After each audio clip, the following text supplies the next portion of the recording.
Bom, semana passada a gente teve a nossa conversa de vida, que foi super maneiro com o Arthur, né? Foi um bate-papo super legal. Hoje vamos voltar para as nossas séries temáticas de reflexão bíblica, tá bom? Bom, a gente gastou um tempão aí, eu acho que o primeiro semestre praticamente todo conversando sobre a carta de Tiago. E dessa vez eu quero aprofundar um pouco mais o tema da carta de Tiago, que é o tema da fé prática, da ação, né?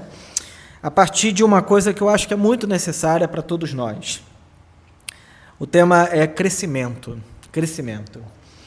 Eu não tenho dúvidas de que todos nós precisamos crescer na fé.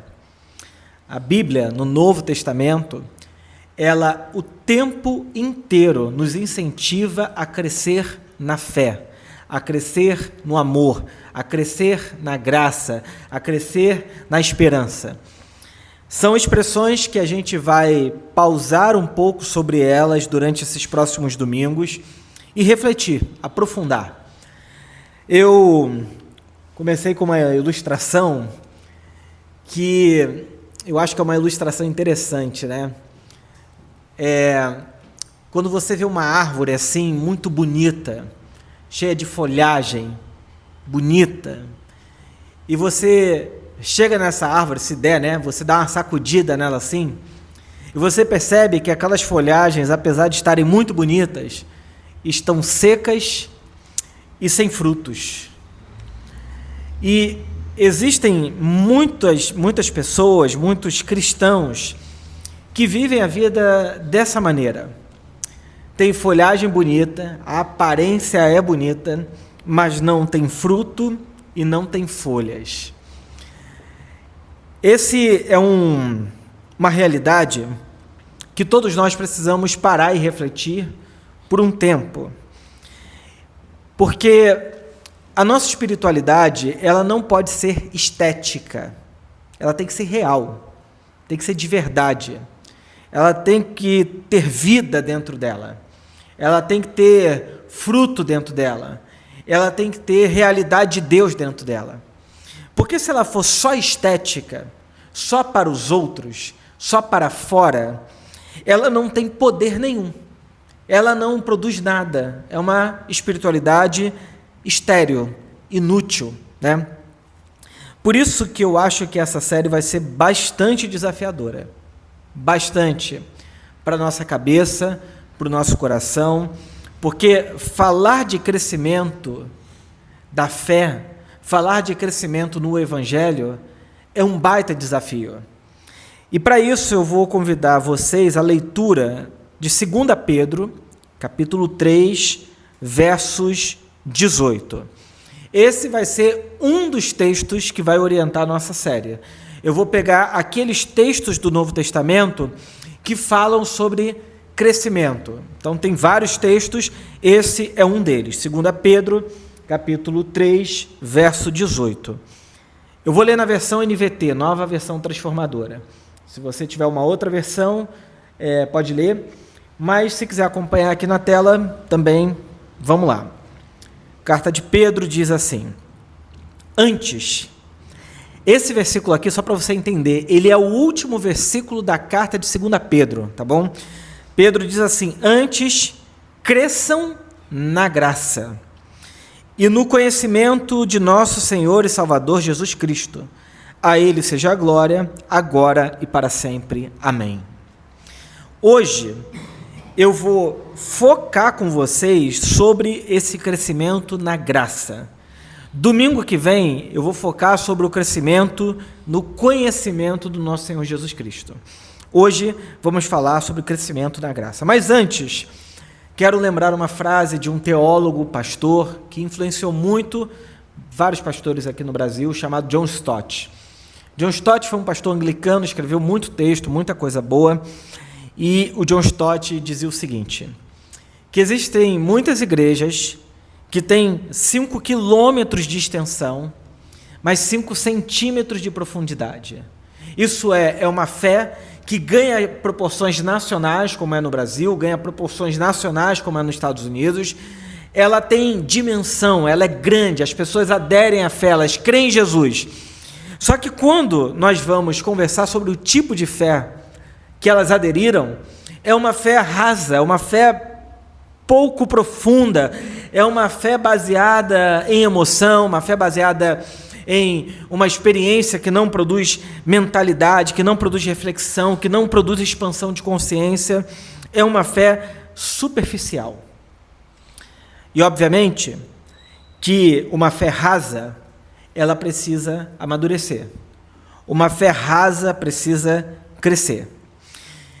Mas antes de eu entrar na conversa sobre essa fé que é rasa e precisa crescer, e eu vou falar sobre o crescimento na graça, eu quero dizer o que não é crescimento na fé. Porque isso aqui também é importante para a gente entender que crescimento na fé não é tempo de igreja. Crescimento na fé não é tempo de igreja. O Charles Haddon Spurgeon, um pregador do século XVIII, ele dizia uma coisa muito engraçada, eu acho, mas muito verdadeira. Ele dizia que assim como dormir numa garagem não faz de você um carro, frequentar uma igreja não faz de ninguém um cristão. Se você dormir numa garagem a vida toda, você não vira carro. Frequentar a igreja não faz uma pessoa cristã. O tempo de igreja só me diz o lugar que ela frequenta e há quanto tempo. Algumas pessoas podem confundir o tempo de igreja com maturidade, com crescimento na fé.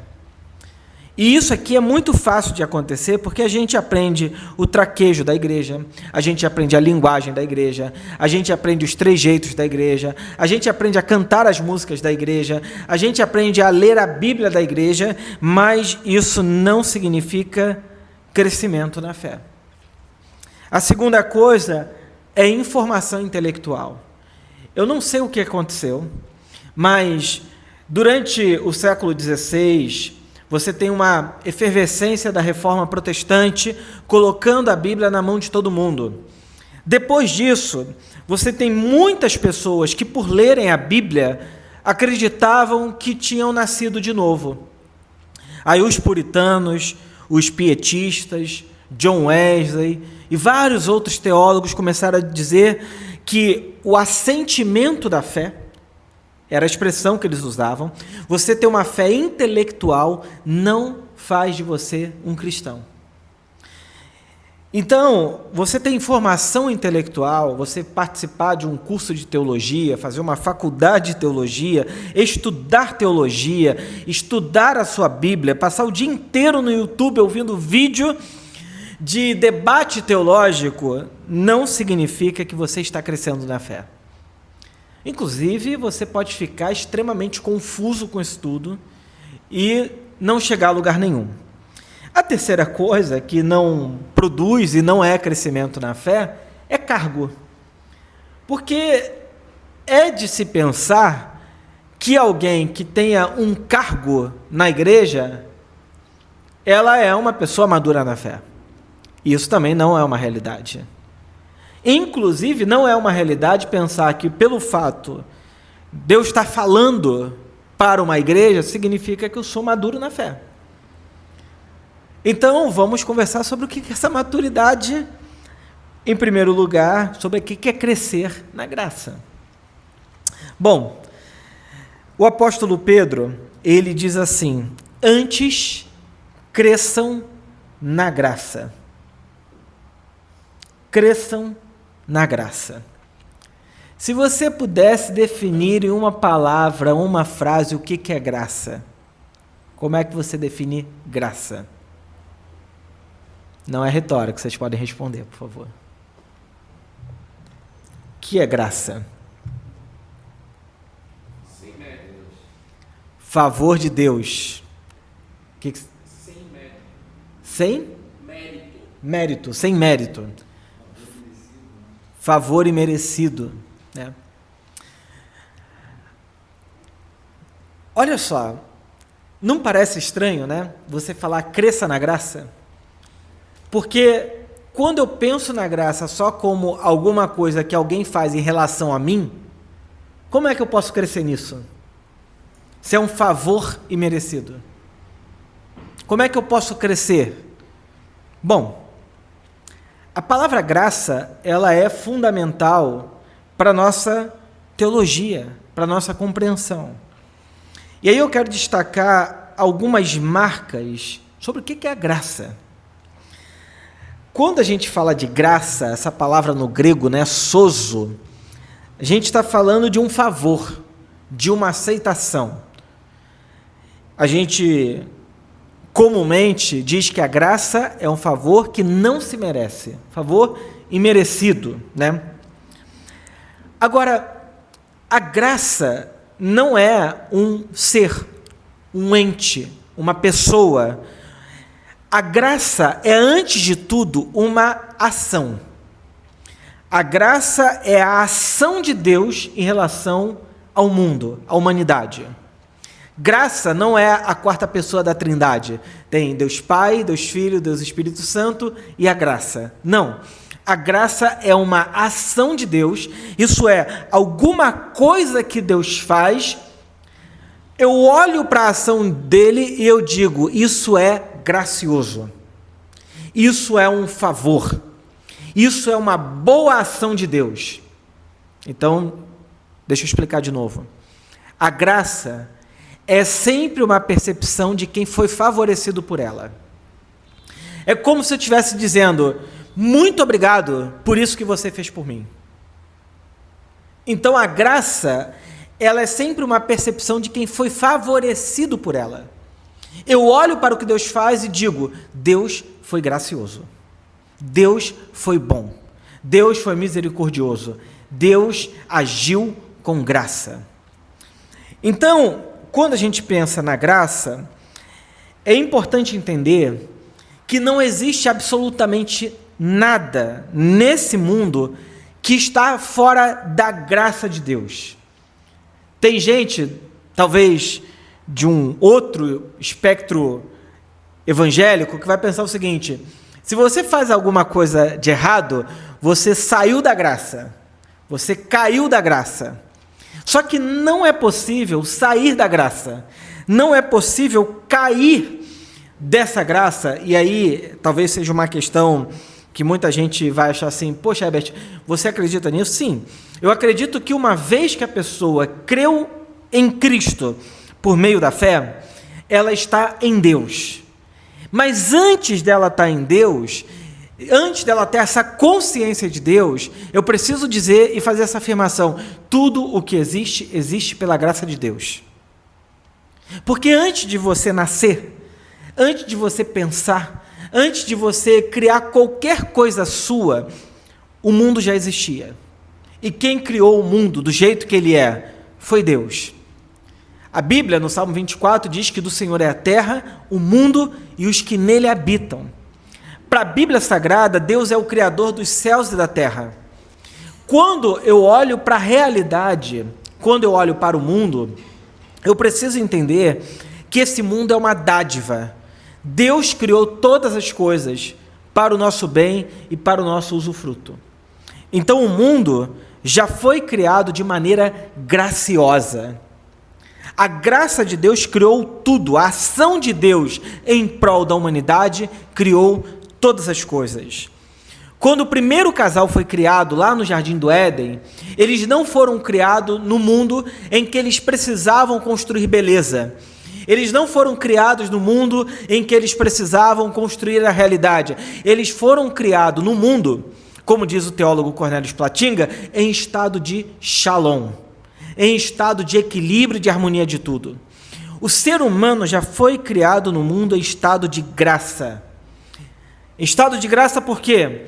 Porque Deus agiu de uma maneira que colocou o ser humano no mundo bom, no mundo perfeito.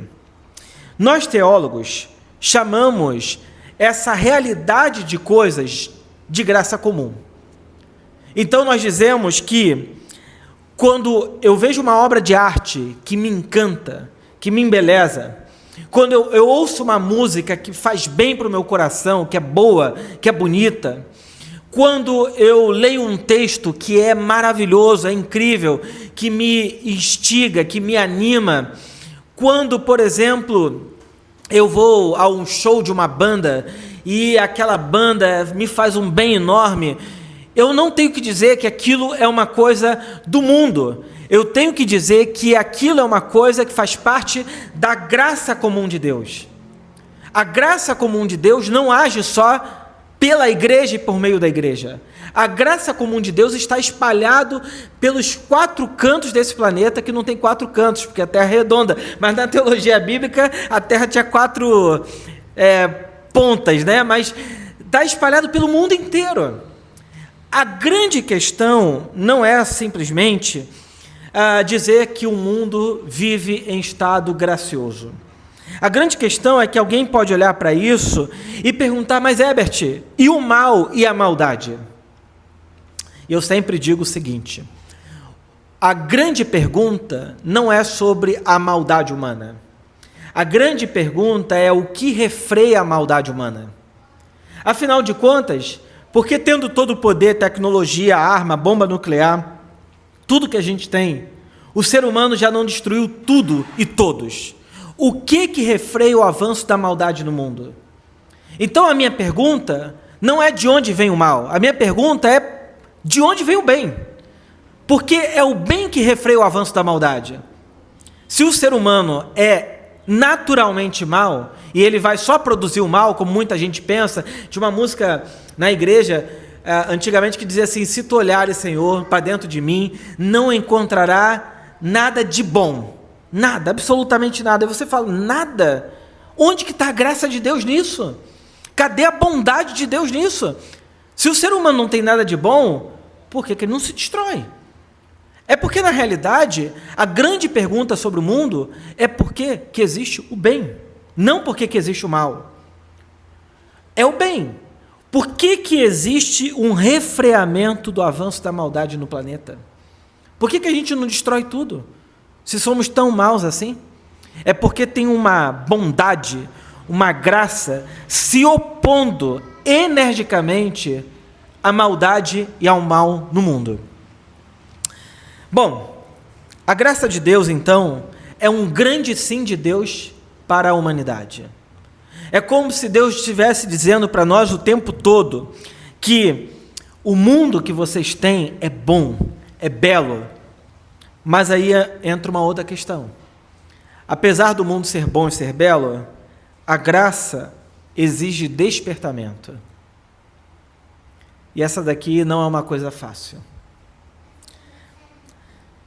Nessa vida, saber intelectualmente das coisas, sem saber internamente, sem saber emocionalmente, é não saber.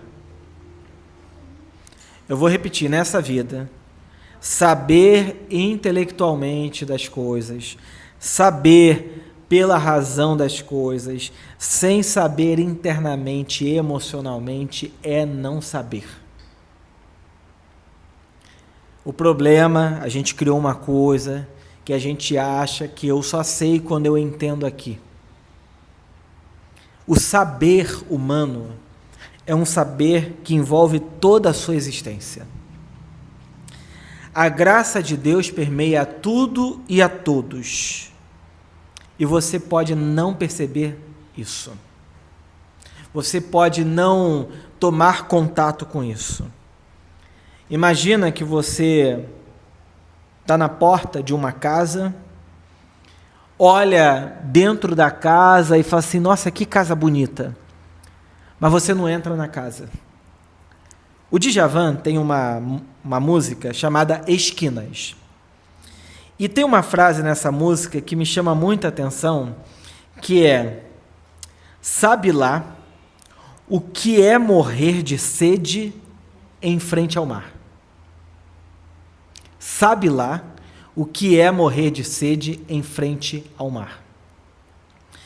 A pessoa que entende a graça aqui, ou que nem entende, ela morre de sede em frente a esse oceano que é a graça de Deus.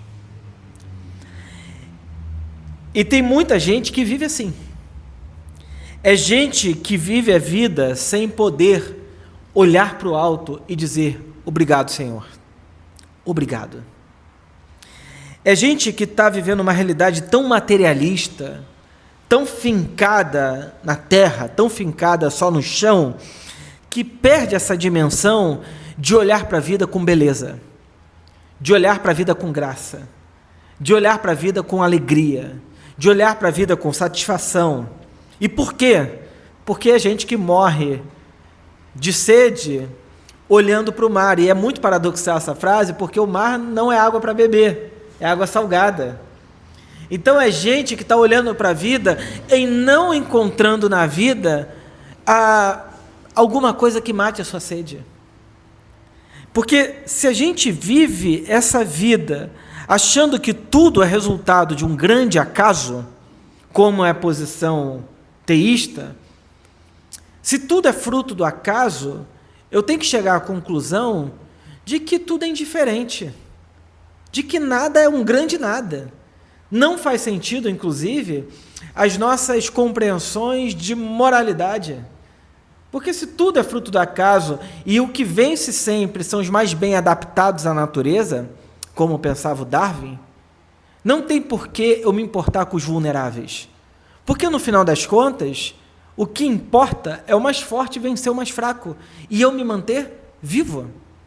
Agora, se eu entendo que a vida ela é graciosa, se a vida é dádiva, se a vida é presente, eu não posso olhar para a minha realidade indiferente. Eu tenho que olhar para a minha realidade e dizer que um ser, que nós chamamos de Deus, doou tudo que temos e tudo que possuímos, inclusive a vida, para nós. Eu não posso viver de maneira indiferente. Mas muita gente vive a vida alienada da graça de Deus, da beleza de Deus. E vive alienada porque é incapaz de enxergar isso.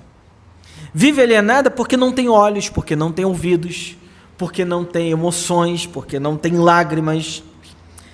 Imagina uma situação. Eu te convido para jantar na minha casa, coloco boa comida, vinho, te recebo extremamente bem na minha casa, dou tudo de melhor que eu tenho para você. Ao final do jantar, você levanta da mesa, vai embora, sem nem se despedir, sem nem falar comigo e sem nem agradecer por aquilo que eu fiz por você. O que você acharia da atitude dessa pessoa? O que você acha? Ingrato. Ingrato. Tem um conto, e daí que eu tirei essa ideia, um conto do Talmud, que conta que Abraão recebeu os estrangeiros na sua casa e dava tudo o que ele tinha para esses estrangeiros, comida, cama, cuidava desses estrangeiros, e ao final da estadia, os estrangeiros pegavam suas coisas e iam partir. Abraão dizia: não, espere um pouco, nós precisamos agradecer a Deus por isso. E aí o Talmud diz que se a pessoa não quisesse agradecer, então Abraão dizia: então paga por tudo que você usou. E a pessoa vai dizer: não, mas eu não tenho como pagar. Então agradeça. Esse conto do Talmud ensina para a gente uma coisa importante. Se eu vivo a vida como merecedor, como alguém que fez por merecer, então paga por cada coisa que Deus dá e que Deus doa. Vê se você consegue. Tenta. Se você não consegue, então agradeça. A gratidão é fruto de um coração que reconhece que a vida é dádiva. Quem não reconhece que a vida é dádiva, que é presente, vai passar a vida achando que tudo que tem, tudo que possui, é seu. Ou foi mérito seu. Sem reconhecer que, inclusive, para você nascer, não teve participação sua. Você nasceu de uma maneira que não teve sequer participação sua. Uma parte significativa da nossa vida, nós somos sustentados, alimentados, cuidados, sem a nossa participação. Então, viver a vida de maneira ingrata, sem se despertar para tudo que Deus dá e para tudo que Deus doa, é viver de maneira ingrata. E é assim que uma humanidade desacordada vive, indiferente à vida que Deus dá e à vida que Deus doa. A graça de Deus, a ação generosa de Deus, precede a nossa existência, precede a nossa ação, precede o nosso trabalho, precede a nossa história, a nossa vida. Por isso que a graça de Deus exige de nós despertamento. Jesus chama isso de nascer de novo. Você despertar para a realidade de Deus e do mundo com um novo olhar, viver de maneira acordada, desperta, renascer. Despertar é enxergar a vida mergulhada em Deus. É olhar o oceano mergulhado nele. Quando você é desperto, quando seus olhos se abrem, você diz, uau! Essa é uma experiência da fé. Essa é uma experiência da transcendência.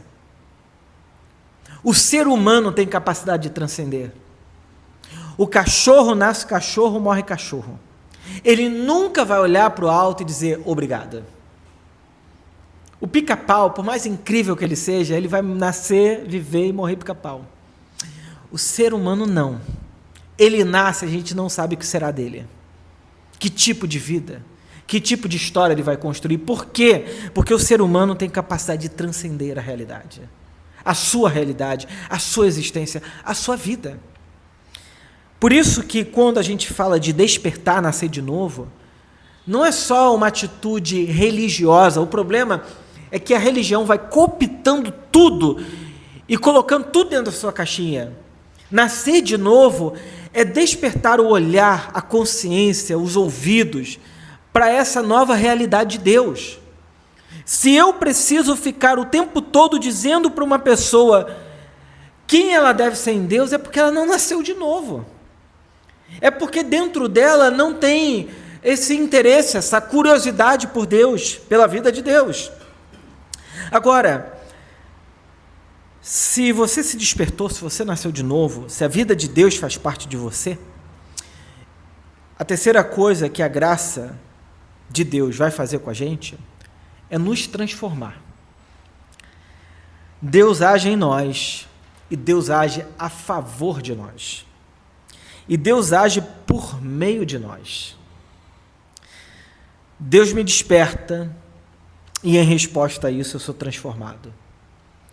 O Karl Barth, um teólogo muito importante para mim, chamou isso de o triunfo da graça. Isso é, Deus cancelou todas as dívidas que eu acreditava que tinha com Ele, com a vida e com o mundo. Deus pegou as cédulas de dívida, foi rasgando uma a uma e falou o seguinte, a tua dívida não existe mais. Você não está endividado comigo. Você não tem débitos a serem pagos. Você não tem uma conta a ser paga. Você não tem nada diante de mim que possa te depreciar. Não tem nada. Então Deus não está somando débitos, como diz o Rubem Alves, né? Deus não está lá no céu, olhando assim, Conrado, vou usar o Conrado que acabou de chegar. Conrado, olha, eu acho que Conrado pensou uma coisa errada, menos 1 ponto. Júlio falou uma coisa, menos 3. Monique fez uma coisa, menos 5 pontos. Aí agora, cada um deles vai ter que pagar a sua dívida. Deus não soma débitos. Mas, por outro lado, como diz o Rubem Alves, Deus não soma créditos. Fiz uma coisa maravilhosa, alimentei 100 crianças famintas. Você pode dizer agora assim, poxa, agora eu estou bem. Rubem Alves diz, mas Deus não soma créditos. Porque o que eu faço de gracioso em favor de alguém é resultado da consciência de que eu fui agraciado, de que eu fui beneficiado por essa graça. Isso muda tudo. Isso muda tudo porque eu não faço para receber alguma coisa, eu não faço para que Deus goste mais de mim, eu não faço para que Deus me proteja, eu não faço para nada. Eu faço por quê? Eu faço porque essa consciência de que a vida é dádiva me proporciona agora em dizer o seguinte: eu fui tão abençoado nessa vida, eu recebi tanto de Deus, por que não doar? Por que não servir mais? Por que não amar mais? Por que não me doar mais? Graça é, então, dizer o seguinte: não existe nada que você possa fazer para Deus te amar mais, e o mais chocante é que não existe nada que você possa fazer para Deus te amar menos. A graça de Deus é a ação de Deus de dizer: eu estou aqui por você, não importa o que aconteça, não importa o que você faça, não importa o que você deixa de fazer. Se você casou, separou, eu estou aqui por você. Se você recaiu no teu problema, eu estou aqui por você. Se você voltou a mentir, eu estou aqui por você. Se você pecou, eu estou aqui por você. Se você fez qualquer coisa nessa vida, Deus vai dizer: eu estou aqui por você. A única possibilidade de eu não estar mais aqui por você é se na sua consciência você apagar de mim. Você dizer: eu não quero mais saber. E aí você volta para o seu sono. Você perde esse despertamento. Uma vez eu ouvi o Caio Fábio, no evento na Barra, falando uma coisa que eu gostei muito. O Caio Fábio falou assim: até no meu pior pecado, eu pequei em Deus. Eu vi aquela frase do Caio, eu falei assim: isso é o triunfo da graça. É levar a radicalidade de que não existe nada que eu possa fazer que seja feito fora de Deus. Nada. Mas essa consciência não me permite ficar simplesmente apático. A graça de Deus, e para terminar, vai nos transformar em duas dimensões. Se você entender o que é graça, eu estou dizendo, ela vai te transformar. Primeiro, na sua relação com Deus. Nós, seguidores de Jesus, cremos nos meios da graça. Isso é, em formas de Deus transmitir ao seu povo força espiritual, fortalecimento. Quais meios são esses? A oração. A gente não ora porque a gente está passando perto. A gente ora porque a gente está em Deus. Eu não tenho mais a necessidade, como eu já tive por muitos anos, de eu tenho que ter um lugar, uma hora, não sei o que, para orar. Não existe mais a possibilidade de eu não estar em Deus e não estar com Deus. Orar e viver é a mesma coisa. Viver e orar e viver é a mesma coisa para mim. Não faz diferença nenhuma. Então, a consciência de Deus é o que importa. E não o momento de oração, mas a consciência em Deus. Inclusive, tem gente que fica culpada: meu Deus, eu acordei tão rápido hoje, teve que tomar banho, escovar o dente, beber um café para o trabalho. Ela fala: mas eu nem orei. Como assim? Você nem orou? Você está em Deus. Você pode no seu trabalho dizer assim: obrigado, e segue para o seu dia, tem uma reunião importante, me ajuda. Viver em Deus é viver com Deus a sua vida. Não é separar Deus da sua realidade, é colocar Deus em tudo na sua realidade, tudo que você faz, tudo que você é. Além da oração, um dos meios de graça que a Bíblia nos ensina é a ceia. E aqui um adendo importante é que a Viva é uma comunidade de fé nova. Mas deixa eu dizer para todo mundo que não veio hoje e que vai ver a gravação. Olha só. Você tem que priorizar os domingos de celebração da ceia. Não é uma questão assim: Herbert, isso é uma opinião pessoal. Tem coisas que eu relativizo mesmo. Tem coisas que eu não posso fazer porque é ensinamento de Jesus. Eu não posso. Porque aí eu abro mão do Evangelho. A ceia do Senhor, ela é a refeição comunitária da nossa fé. O apóstolo Paulo, em 1 Coríntios 10, 16, ele diz o seguinte: o cálice de bênção, está falando da ceia, que abençoamos, não é a comunhão do sangue de Cristo? O pão que partimos não é, porventura, o corpo de Cristo? Só que hoje em dia, como tudo está liquidificado, nada mais serve para nada, as pessoas dizem assim: hoje eu não vou para a ceia não. você está rompendo a sua comunhão com Cristo. A sua fé é reafirmada ao comer do pão e ao beber do cálice. Alguém vai dizer, mas isso é estranho. É estranho, mas foi o que Jesus ensinou. Todas as vezes que vocês se reunirem, comam do pão e bebam do cálice. Paulo diz, até que ele venha. A gente foi perdendo a fé e perdendo aquilo que é essencial à fé. E colocando um monte de maluquice que não tem nada a ver com a fé. Mas o que é essencial? A participação da ceia é essencial. É fundamental para a vida de comunidade, é fundamental para a vida de fé. Ao comer do pão e ao beber do cálice, nós participamos da vida de Cristo. A vida em comunitária é um meio de graça, é um meio que a nossa fé é alimentada. A leitura bíblica é um meio de graça, porque é por meio da Bíblia que a gente conhece quem Deus é, quem Jesus é, quem o Espírito Santo é. Mas, por mais chocante que seja, boa parte dos cristãos nunca leram a Bíblia. Nem sequer os evangelhos, nem sequer o Novo Testamento, não leem. E ficam reféns das maluquices dos pastores. Me desculpem, mas ficam refém. A nossa fé é uma fé que tem base no Evangelho que se encontra na Bíblia. Eu já falei isso várias vezes. Nós não pregamos a Bíblia, nós pregamos o Evangelho. Porém, o Evangelho é uma mensagem que está na Bíblia. É uma mensagem que está descrita no texto. Então, por que nós não abrimos mão da Bíblia? Porque a Bíblia revela o Evangelho. E o nosso interesse é no Evangelho. E o Evangelho está na Bíblia. Então, uma coisa não exclui a outra, elas se complementam. Eu não posso dar pesos diferentes para as coisas. Como dizia Lutero, eu não posso colocar Moisés como mais importante do que Jesus. Não posso. Jesus explica Moisés, não o contrário, né? Então, se você quer fortalecer a graça de Deus na sua vida, você precisa orar. Você precisa participar da ceia. Você precisa de vida comunitária. Você precisa de leitura bíblica. E sobre vida comunitária, eu ainda tenho que dizer mais uma coisa. Não adianta ser membro da Viva e não participar. Não faz sentido.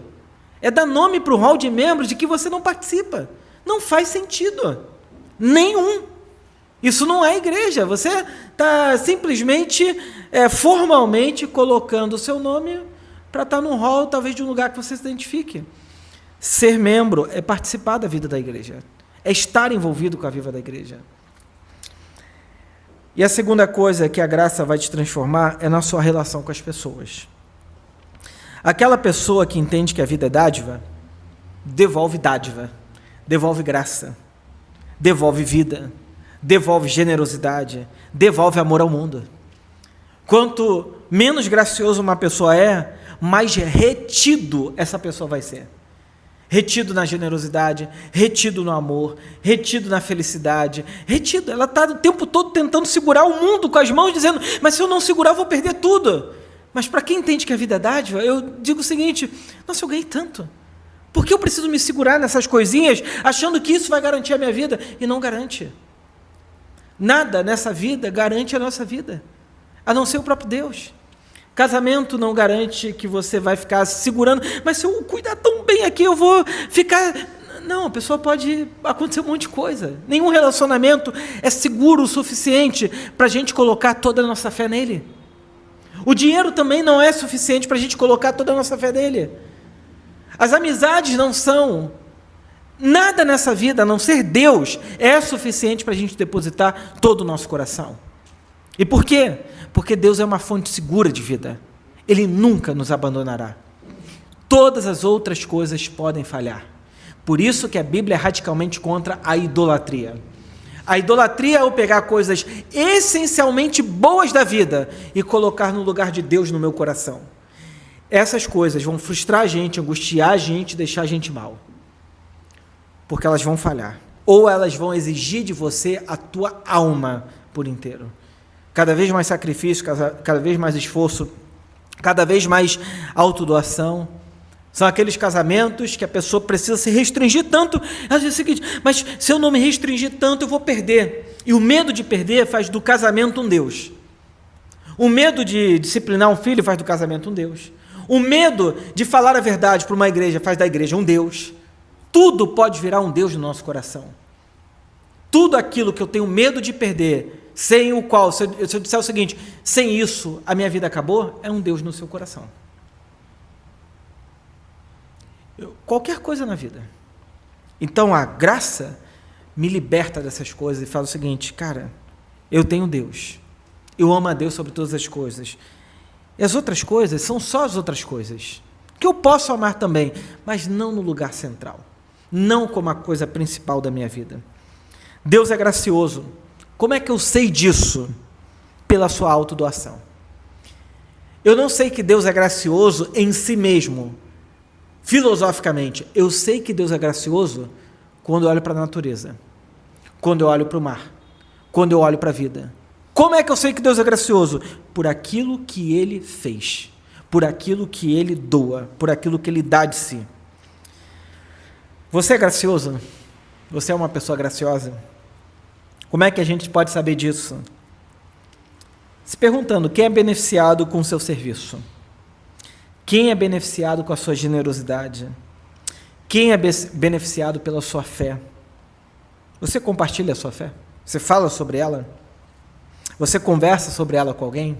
Ontem a gente estava no aniversário, eu estava conversando com 2 pessoas ateias sobre fé, sobre por que eu acredito em Jesus. Isso é muito importante, você ter a convicção da sua fé. Por que você crê em Jesus Cristo? Eu termino dizendo o que o apóstolo Pedro disse para a gente. Crescei na graça. Cresçam na graça de Deus.